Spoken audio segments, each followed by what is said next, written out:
안녕하십니까. 오늘도 부처님 말씀 들으시는 분들 고통과 역경에서 벗어나 늘 평온하고 행복하시길 기원합니다. 오늘 부처님 말씀 제식 연기라는 제목으로 강경 시작하겠습니다.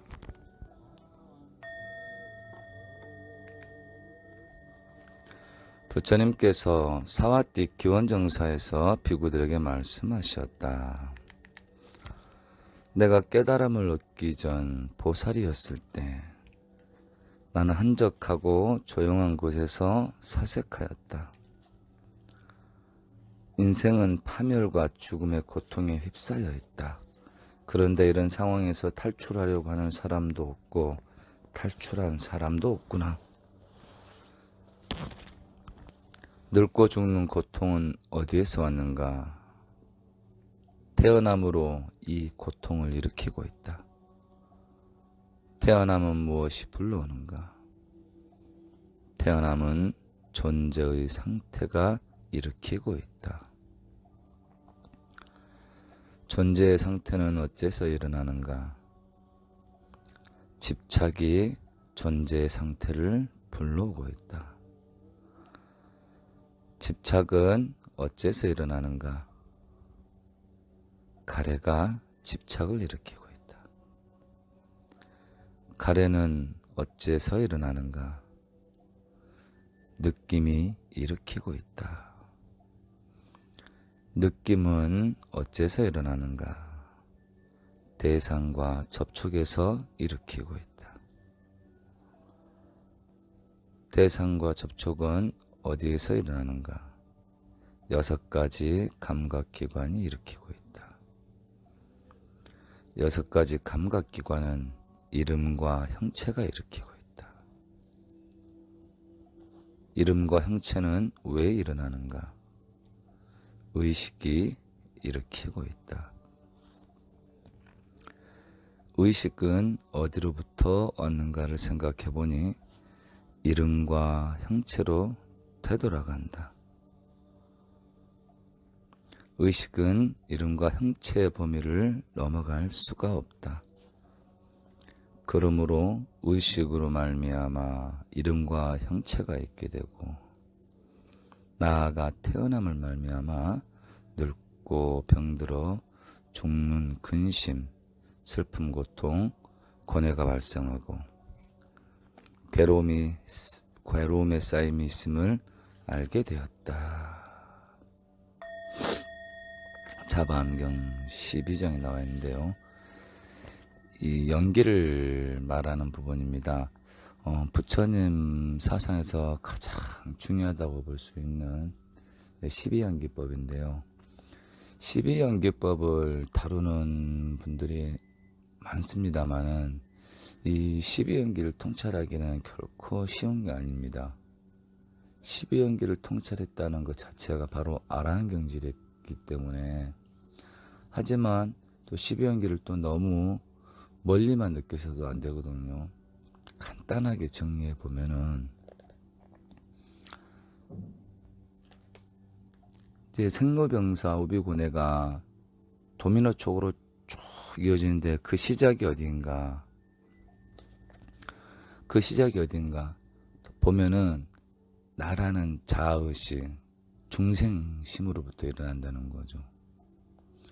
본래 우리가 느끼는 것들은 그 어느 것도 설정된 게 없는데 잠시 인연 따라 이루어진 거기에다가 이름을 지어주고 그 이름을 덧붙여서 우리의 경험을 붙여서 아르마리 의식이 생긴 거거든요. 그래서 그 상대방 바라보는 실체를 보다 편안하게 바라볼 수 있다는 거죠. 그럼 내가 쟤를 위해서 무엇을 할 수 있을까? 때론 다가서서, 때로는 바라보는 것만으로, 때로는 묵묵히 지켜보는 것만으로, 때로는 자리를 잠시 피하는 걸로. 나아갈 지혜가 없기 때문이거든요. 우리가 기도 수행을 통해서 나를 비우고 그랬을 때 무릇 샘솟는 지혜가 올라왔을 때 정확하게 상대에 대응할 수 있다는 거죠. 비어있는 공이돌이로서. 이렇게 접근하면은 12연기가 그렇게 어렵지는 않을 겁니다. 예. 나라는 생각, 의식, 자아, 오온, 이 초연에 달관하지 않을까 싶습니다.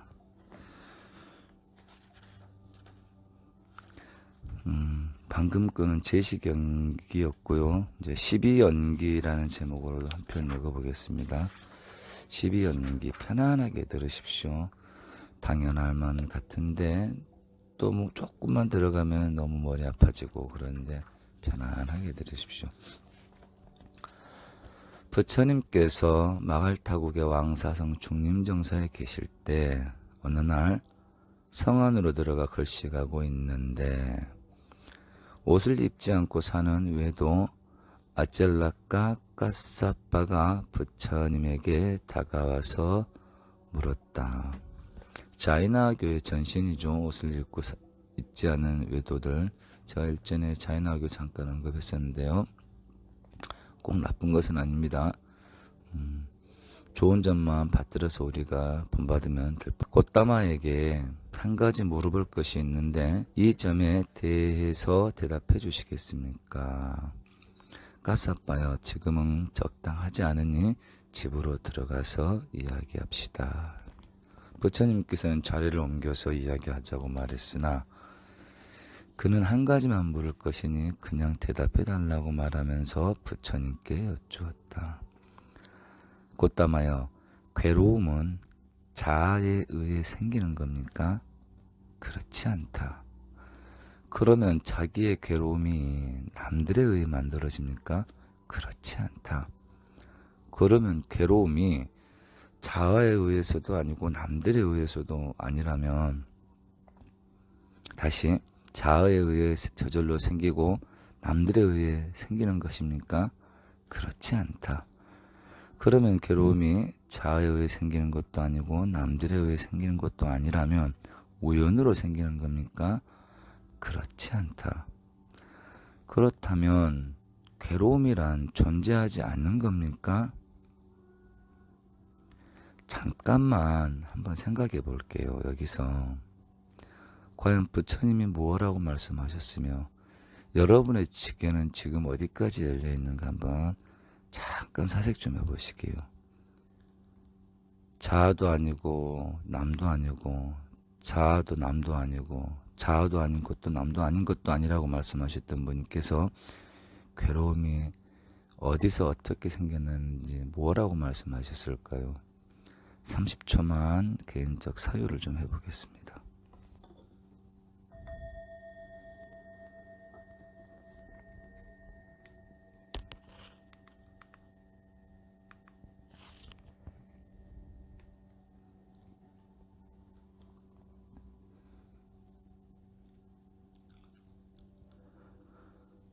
괴로움이 존재하지 않는 것은 아니다.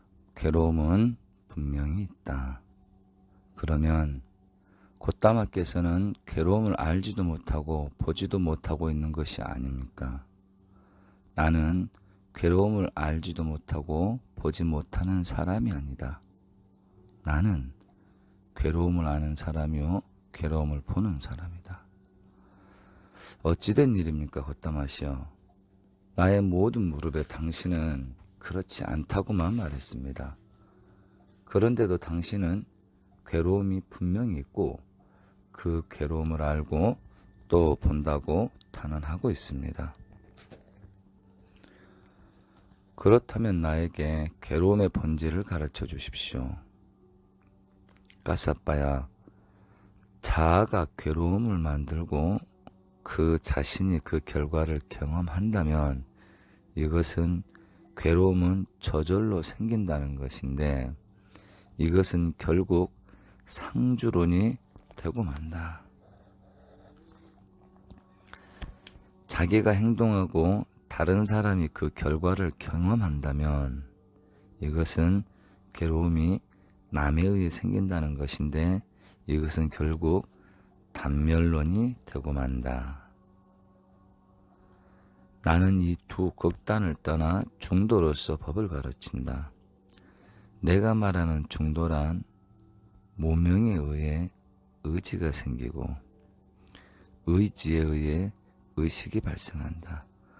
이처럼 의식에 의해 마음과 육신의 결합이 생기고 마음과 육신의 결합에 의해 5가지 감각기관과 의식이 생긴다. 5가지 감각기관과 의식에 의해 접촉이 생기고 접촉에 의해서 감각이 생긴다. 감각에 의해 욕망이 생기고 욕망이 발생하고 욕망에 의해 집착이 발생한다. 집착에 의해 존재의 상태가 생기고 존재의 상태에 의해 태어남이 발생하고 태어남에 의해 늙고 죽음, 슬픔, 괴로움 등이 발생한다. 그렇지만 무지의 완전한 소멸을 통해 의지와 그 외의 것들이 사라지고 의지의 소멸에 의해 의식과 그 외의 것들이 사라진다. 이렇게 해서 모든 괴로움이 사라진다. 사바암경 제12장 12연기품에 관한 내용인데요. 마지막 구절 다시 한번 읽어볼게요. 그렇지만 무지의 완전한 소멸을 통해 의지와 그 외의 것들이 사라지고 의지의 소멸에 의해 의식과 그 외의 것들이 사라진다. 이렇게 해서 이 모든 괴로움이 사라진다. 12연계를 개성으로 한번 읽어보겠습니다. 문명연행하고 행년시간며 시견 명색하고 명색연 유깁하며 유깁연촉하고 촉연소하며 소연해하며 해연취하며 취연요하고 요연생하며 생년노사업이 곤내하나니 무명 멸즉 행멸하고 이렇게 들어가잖아요. 자, 순차 무명으로 인해서 행이 생겼기 때문에 그 행이 생기면서 의식이 생기고 이렇게 쭉 명생육임 영년촉 수연 애취 생사오비곤 이렇게 쫙 다 일어나는 거잖아요. 그러면 그 첫 번째 도미노를 잡아버리면 그 뒤에 있는 것들을 건들지 않아도 된다는 거거든요. 그래서 이 무명만 깨버리면 나머지 고통은 사라진다는 게 부처님 말씀입니다. 그러면 우리가 이 무명이 뭔가를 정확하게 봐야 되잖아요. 부처님께서 한마디로 이 무지의 완전한 소멸을 통해 의지와 그 외의 것들이 사라진다 그랬죠. 무명. 그러면은 무지의 반대말 지혜잖아요. 지혜는 정견으로 시작되는 거잖아요. 정견은 뭐라 그랬죠? 끌려다니는 거. 이 끌려다니면서 의지가 일어난 거죠. 이제 업식이 생기는 그 의식이 이제 이게 완벽하게 이제 무명 덩어리가 되는 거예요. 업식 덩어리가 되는 거예요. 왜? 지혜가 생기기 때문에. 어두운 방 안에 스위치를 켜면 어둠은 그냥 없어지듯이 우리를 옥졸라맸던 무명업식들이 부처님 말씀을 정확하게 믿고 확신하고 그에 맞게끔 수행해 나갔을 때 한 발 한 발 걸어 나갔을 때 자연적으로 우리의 무명은 거두어진다. 부처님은 이제 이걸 말씀하고 싶은 거죠. 예. 단 무명을 거두기 위해서는 지혜를 개발해야 되는데 우리가 해보지 않은 노력을 해야 되는데 그 해보지 않은 노력을 너무 두려워하는 거예요. 저거를 또 준비해야 되겠지. 이런 시스템을 갖추면 그닥 어려운 길이 아니라는 거죠. 첫 크게 하나도 없어지는 거예요. 지금 내 눈앞에는 어마어마한 광경만 보일 뿐입니다. 그렇지 않을까요? 그러니까 해보지 않는 노력을 해야 되는데 거기에 대한 너무 두려움과 걱정은 내려놓자는 거죠. 부처님 가르침대로 한 발 한 발 그렇게 가면은 나도 모르게 정상에서 저 광활한 산봉우리들을 산화대지를 내려볼 수 있다. 한 발 한 발 가다 보면 내 옹졸했던 마음 안에 우주 삼라의 만상을 다 내 품 안에 넣게 된다. 그런 내 자신을 바라보게 된다. 어쩌면 진작 그렇게 되었는데 그렇게 된 줄도 모르고 그냥 무던히 비어있는 마음으로 가게 된다. 부처님 말씀을 저는 이렇게 이해하고 있습니다.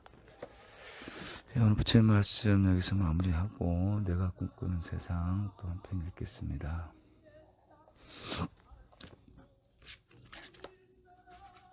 오늘은 말의 자애라는 제목으로 한 편 읽겠습니다. 자애로운 말은 선한 마음에서 나오는 인간의 숭고한 사랑입니다. 자애는 존재하는 모든 생명의 번영과 행복을 함께 추구합니다. 이러한 사랑이 자신에게도 깨끗한 행복을 가져옵니다. 그러므로 자애로운 말은 인간에게 가장 부드럽고 가장 강력하고 가장 고귀한 진실입니다. 이 대목 한번 더 읽겠습니다. 자애로운 말은 인간에게 가장 부드럽고 또한 가장 강력하고 가장 고귀한 진실입니다. 자애로운 말의 직접적인 적은 화를 내는 말입니다. 악한 의도로서 하는 말, 혐오로서 하는 말입니다. 간접적인 적은 이성 간의 사랑에 관한 말입니다. 이성 간의 사랑은 투개가 있지만 자애는 모든 생명이 더불어 사는 가장 보편적인 가치입니다. 화가 나는 말로 자신을 불태우지 않는 유일한 길은 자애로운 말로 자신의 내면을 따뜻하게 하는 것입니다. 자애로운 말은 행복의 셈입니다.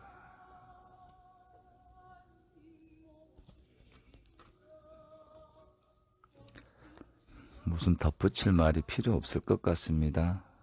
너무 멋있는 말들이고 다 이해가 가는 말이고 우리가 문명이 어두워서 자꾸 알면서도 못하고 또 그래놓고 후회하고 잘해야지 하면서도 그 오사를 놈들 앞에 서면 또 쌍욕 나오고 욕해놓고 나서 또 부처님 앞에서 참여하고 그런 것 같아요. 이런 것도 다 과정인 것 같아요. 하지만 이제 성전 스님 만났으니까 우리 자손 행자실 인연 맺었으니까 이번 생활 안에 거둬야 되겠죠. 자애로운 말은 내 자신의 내면을 따뜻하게 한다는 이 구절이 더욱 와닿습니다. 저는 내가 자유로운 말을 했을 때 상대방을 편하게 하는 것보다 내 자신의 내면이 따뜻해진다는 거. 그렇게 조금씩 나의 내면이 따뜻해졌을 때 어떻게 상대방한테 악한 말이 나갈 수 있겠는가. 저는 이렇게 접근해보고 싶습니다. 이렇게 자애로운 말 한마디로 상대방에게 힘을 주고 내 자신을 따뜻하게 하는 그런 복된 하루 되시길 바랍니다. 예, 건강하시고 행복하십시오.